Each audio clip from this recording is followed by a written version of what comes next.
मो ना हूँ टिटुगिरी मु चांदीपुर बासिंदा अटे आज की 23 वर्ष धरिकी महोत्सव चली ए महोत्सव चांदीपुर आजिकार नुहे 23 वर्ष धरिकी चली समस्तंकर दान रे माने हिंदू मुस्लिम ख्रिस्टियन ऑल आर माने ये रे माने सबु वर्गर लोक ये दान करुँच एंजॉय कर 40-25 जन पिला अच्छा से माने एक्टिव मेंबर।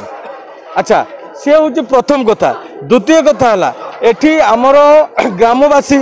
समस्ते साहाय्य करती बर्तमान आसी ऑल आर कंपनी सबू कंपनी समस्ते कंपनी भी साहाय्य कर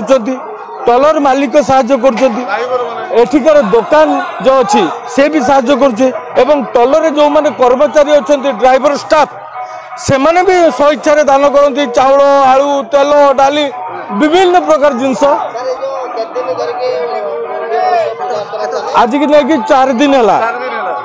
14 तारीख हाँ आज लास्ट प्रत्येक वर्ष को 5-7 हजार लोक ये माने खाती ओनली खाइबे आउ किछि नाही कौन सी प्रशासन भी ये आसती नहीं आज पर्यंत एभलिया पीसफुल जगह है आप देखुं ये विशाल जम समुद्र भितर आम कि करूनु युवपीढ़ी ही आगे अच्छी किंतु महाप्रभुर इच्छा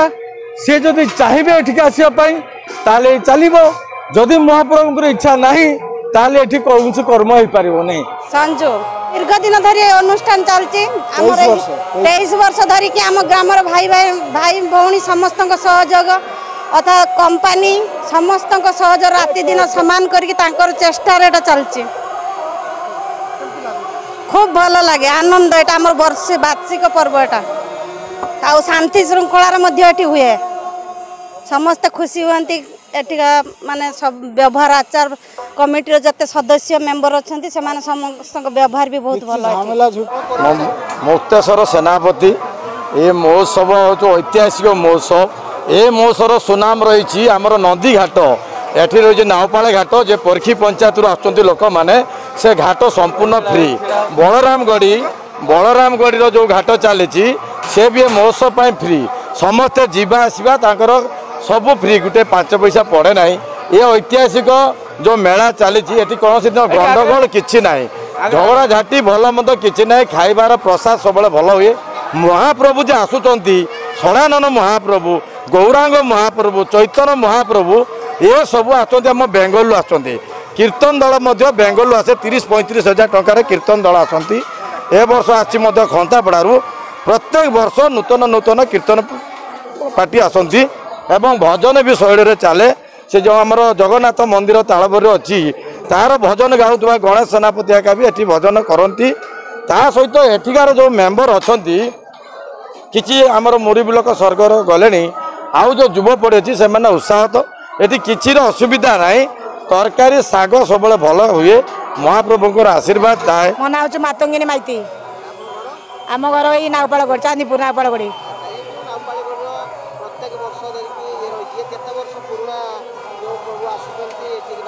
23 वर्ष हो गला चली माने आम भक्ति आसे एवं आंतरिकता आसे सब आध्यात्मिक भावना सब जात हुए तो सब लोक मैंने बहुत ठाकुर बहुत आध्यात्मिक भाव समस्त हृदय जात हुए आ समस्ते प्रभु को बहुत माने दीर्घ 24 घंटा धरी नाम माने संकीर्तन करूँ। श्रीकोणा खंडाणी पाईर मु जड़े साधारण दास मु महाप्रभु को सेवा करे एवं महाप्रभु मोर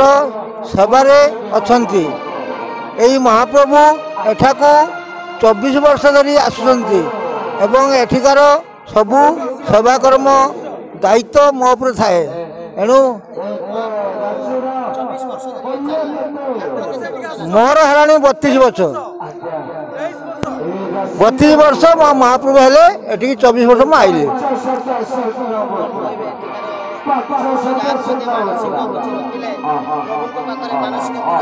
पूर्ण समस्त मानसिक पूर्ण होती जो मैंने जहाँ रखिंट मानसिक पूर्ण होबारू अनुष्ठान बढ़ी चली तेणु महाप्रभु करूँ अनुष्ठान आहरी बढ़ू समस्त मनस्कामना पूर्ण करूँ। তাই গৌর প্রমানন্দ হরি হরি বল হরি হরি।